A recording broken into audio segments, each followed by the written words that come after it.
This week's video and total cost analysis is a quick look at a college town purchase, specifically a 3-bedroom, 3-bath condominium in Blacksburg, Virginia. Why Blacksburg, Virginia? We're about to move my daughter Maya into her apartment at Virginia Tech and going over bills, looking through things to making sure that she was paid up. I saw again that her rent is going to be $867 per month. And that is just her share of a 2-bedroom, 2-bath apartment. Her roommate's paying the same. So between the two of them, they're spending over $1,700 per month just for the apartment lease. That got me thinking, since I've had several clients in the last couple of years purchase investment properties where their children are going to school. We've got someone right now purchasing as a second home. Their child's a freshman at a university, and they're buying as a second home, not renting it for the freshman year. Parents are going to use it to go back and forth to football games. And then when their daughter is finished with freshman year, she'll have a place to move into. So what does that look like? In this case, the total cost analysis we're looking at is an example of a specific home in Blacksburg that is currently under contract. I don't know the contract price, but the listing price was for $240,000. Looking at their low inventory, same as everywhere else in the country, I went ahead and used a $260,000 sales price, assuming that it's probably bid over the seller's $240,000 asking price. Well, the traditional way to do this would be as an investment.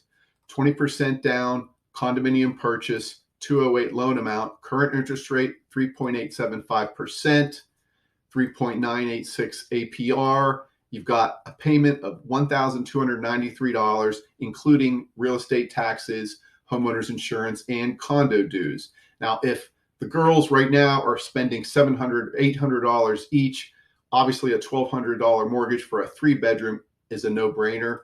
Cash to close, down payment, and closing costs about $60,000. So that's the traditional way to do it as a pure investment.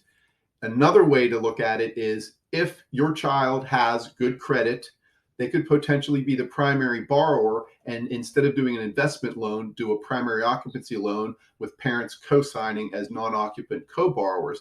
In this case, same sales price, same loan amount, but interest rate drops from 3.875 today to 3.125, good credit, 3.209 interest rate, dropping the payment, keeping cash to close about the same.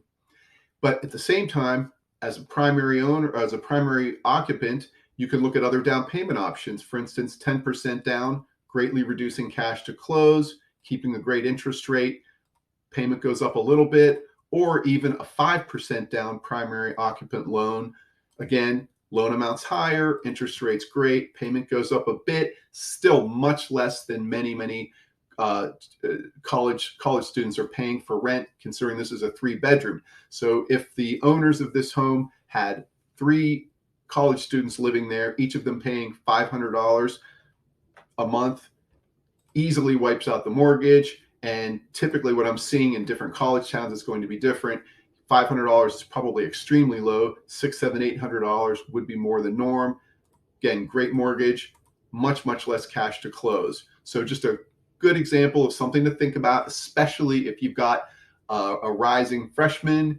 You could do it that way, or if you've got kids that are in high school and they know where they're going to go and you've got 3-4 years ahead of you, something to think about. If you'd like a total cost analysis for a college purchase or another investment purchase or a second home, give me a shout.